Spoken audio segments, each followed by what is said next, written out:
അത് സ്റ്റീമാണ്, carbon dye oxide ഒന്നുമല്ല, നല്ല അടിപൊളി സ്റ്റീമാണ്.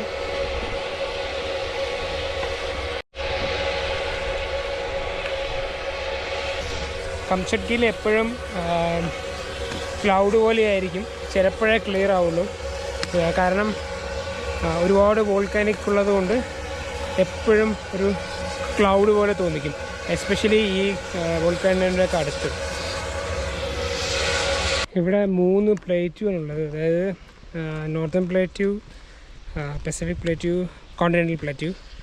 ഈ പസഫിക് പ്ലേറ്റ്യൂ കോണ്ടിനെൻ്റൽ പ്ലേറ്റ്യൂവിൻ്റെ ഉള്ളിലോട്ട് കയറുകയാണ്. അപ്പോൾ എന്ന് വെച്ച് കഴിഞ്ഞാൽ സംഭവിക്കുന്നത് വെച്ച് കഴിഞ്ഞാൽ കൂടുതലായിട്ട് ഇവിടെ എർത്ത് ക്യൂക്സും വോൾക്കാനോസും എല്ലാം ഫോർമേഷനാകും.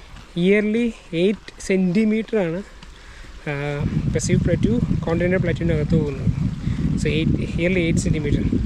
സോ അതുകൊണ്ട് തന്നെ ഇവിടുത്തെ സ്ട്രക്ചർ മാറിക്കൊണ്ടേയിരിക്കും, എപ്പോൾ വേണമെങ്കിലും മാറാം.